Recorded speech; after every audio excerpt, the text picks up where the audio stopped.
آج رات لائٹ بھی بند نہیں ہوگی۔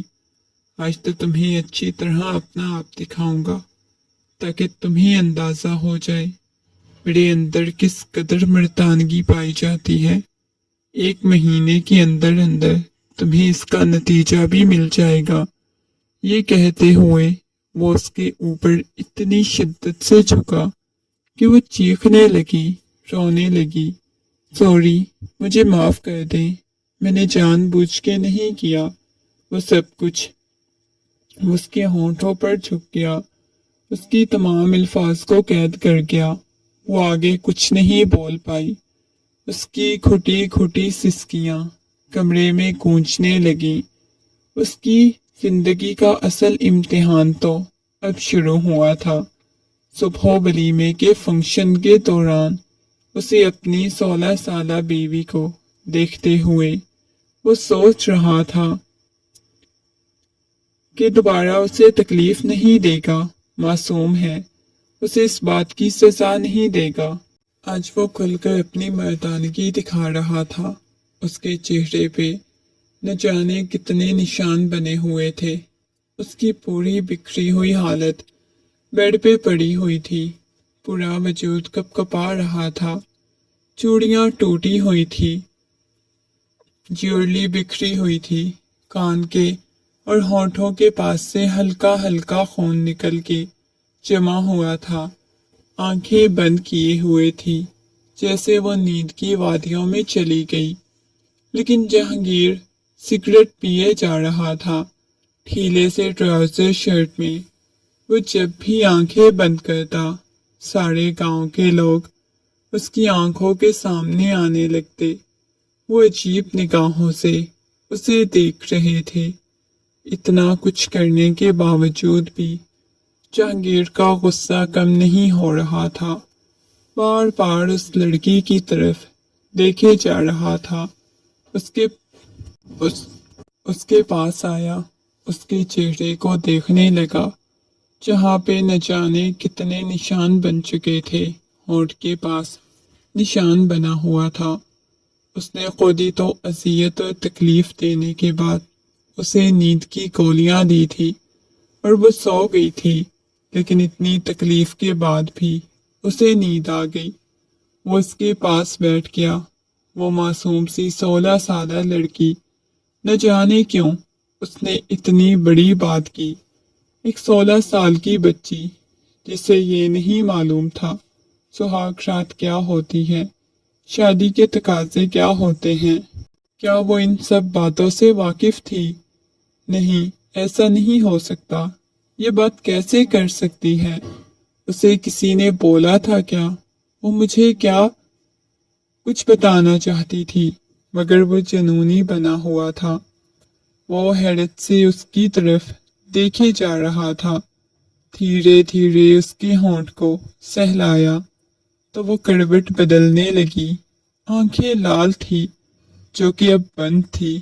اس کی سیاہ رنگ کی پلکیں دھیرے دھیرے اس کے زخموں کو سہلانے لگا۔ وہ بہت بری طرح سے اس کے وجود پہ لگا چکا تھا۔ اس کی گردن سے بال ہٹاتے ہوئے اس کی گردن کو دیکھنے لگا۔ ضبط سے اپنی آنکھیں بند کر لی۔ ابھی بھی اس پہ غصہ بہت زیادہ تھا، لیکن وہ اپنے غصے میں اسے اتنی تکلیف دے گیا کہ وہ پچھتانے لگا۔ نیند میں بھی جیسے وہ اس کی گال کو، اس کے زخموں کو چھوتا تو وہ تڑپ جاتی، خود کو دور کرنے کی کوشش کرنے لگتی، جیسے اسے اچھا محسوس نہیں ہو رہا تھا۔ اس شخص کا چھونا، قریب جانا، یہ لمس اسے اذیت اور تکلیف دے رہا تھا۔ یہ لمس اب مرہم لگانے کے لیے نہیں تھا۔ دوسری طرف سے آ کر سونے کے لیے لیٹ گیا، مگر نیند نہیں آ رہی تھی۔ موبائل پر اس کے دوستوں کے نہ جانے کتنے میسیجز آئے ہوئے تھے۔ کئی جگہ پہ اس کا مذاق بنایا جا رہا تھا، لیکن وہ ایک گاؤں کا سردار تھا۔ اس بارے میں اس کی بیوی نے ایسی بات کی تھی۔ یہ بات کوئی چھوٹی نہیں تھی۔ اسے کہیں چین نہیں آ رہا۔ وہ یہ باتیں بھلانا چاہتا تھا، بہت شدت سے باہر بارش برس رہی تھی۔ چکر باہر بارش میں کھڑا ہو گیا۔ نہ جانے کتنی دیر تک بارش میں کھڑا رہا۔ دل کو چین نہیں مل رہا تھا۔ اسے بھی اتنی اذیت اور تکلیف دے چکا تھا۔ ایسا کون کر سکتا ہے؟ کافی دیر بھیگنے کے بعد اب تو ہلکی ہلکی روشنی پھیلنے لگی تھی۔ بارش بھی رک چکی تھی۔ وہ پلیز واپس کمرے میں آیا۔ سامنے وہ نہیں تھی۔ فریش ہونے کے بعد دوبارہ سے کمرے میں آیا۔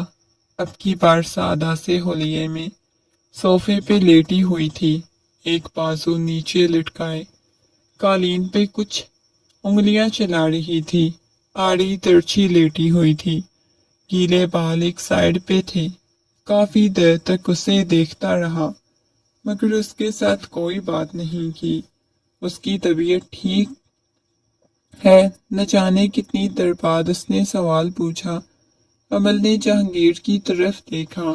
وہ چلتی ہوئی اس کے پاس آئی، ہنستے ہوئے کہنے لگی، ابھی اور تکلیف نہیں دیں گے؟ میں تو ابھی خود کو تیار کر کے بیٹھی ہوئی تھی۔ اٹھیں گے، ماریں گے، پیٹیں گے، ایک دفعہ پھر سے وہی حرکتیں کریں گے جو کرتے ہیں، جس سے مجھے تکلیف ہوتی ہے۔ اس کی آنکھوں میں سے آنسو بہنے لگے۔ جو کل تم نے کیا اس کا تمہیں اندازہ نہیں؟ اب کی بار پھر سے وہ چلاتے ہوئے بولا، ہاں میں نے کیا، اچھا کیا، میں دوبارہ بھی ایسا کروں گی۔ وہ بھی چلاتے ہوئے بولی۔ اس کے جبڑے کو دبوچ کیا۔ تمہیں معلوم ہے جس چیز سے مجھے غصہ آتا ہے، جان بوجھ کے تم وہی کرتے ہو۔ وہ چلاتے ہوئے اس کے بالوں سے پکڑ کر اپنے قریب کر گیا۔ اگلے ہی لمحے اس کے لبوں پہ جھک گیا۔ نہ جانے کیوں جب اس کی قربت میں آتا اس کے لب اسے بہکانے لگتے۔ ایک جھٹکے سے اسے خود سے دور کرتا ہوا کمرے سے باہر چلا گیا۔ اس کے بعد 2-3 دن تک تو واپس گھر نہیں آیا۔ نہ جانے کہاں چلا گیا تھا۔ اس بارے میں تو کسی کو بھی علم نہیں تھا۔ بی جان اور باقی سبھی حویلی والے بہت پریشان تھے۔ رات کے وقت وہ عظمیٰ بیگم کمرے میں داخل ہوئی۔ وہ سکون کی نیند سو رہی تھی۔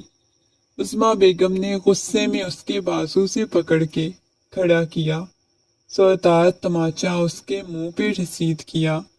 وہ حیرت سے عظمیٰ بیگم کی طرف دیکھنے لگی۔ ممانی جان، اس سے پہلے کہ وہ مزید کچھ کہتی انہوں نے اس کے جبڑے کو دبوچ لیا۔ خبردار، جو تم نے حقیقت کسی کو بتانے کی کوشش کی تمہاری بوٹیاں بنا کے کتوں کو کھلا دوں گی۔ وہ غصے میں چلاتے ہوئے بولی، لیکن میں نے تو کسی کو کچھ نہیں بتایا، نہ ہی میں نے کسی کو بتانے کی کوشش کی ہے۔ وہ گھبراتے ہوئے بولی، اچھی طرح پتا ہے تجھے وہی کرنا ہے جو میں کہوں گی۔ اگر ویسا نہیں کرو گی تو یاد رکھنا بہت برا پیش آؤں گی تمہارے ساتھ۔ آج رات تو جہانگیر آ جائے گا، جیسا میں نے بولا ہے تم نے ویسے ہی کرنا ہے۔ نہیں ممانی جان، وہ مجھے بہت تکلیف دیتے ہیں، اذیت دیتے ہیں، میں ایسا کچھ نہیں کروں گی۔ وہ روتے ہوئے بولی، کیوں نہیں کرو گی؟ کرنا ہوگا تجھے، ورنہ تو سوچ بھی نہیں سکتی۔ جو کچھ میں نے بولا ہے میں وہ کروں گی۔ وہ اسے ڈرا رہی تھی اور وہ ڈر گئی۔ عظمیٰ بیگم جاتے ہی دوبارہ سے کمرے میں بیٹھ گئی۔ آنکھوں میں سے آنسو بہنے لگے۔ کمرے کا دروازہ کھلا، وہ کمرے میں داخل ہوا۔ چہرے پہ دنیا جہان کی سنجیدگی چھائی ہوئی تھی۔ آنکھیں لال تھی، غصے سے لال تھی۔ اتنا اس کا قتل کر رہے دے گا، اسے مار ڈالے گا۔ وہ چلتی ہوئی اس کے پاس آئی۔ اب مجھے طلاق دے دے، نہیں تو کل میں دوبارہ سے جا کے گاؤں والوں کو بتاؤں گی تم ایک نامرد ہو۔ نہ جانے کیوں وہ خود پہ ضبط کر رہی تھی، اس کے سامنے یہ بات بول گئی۔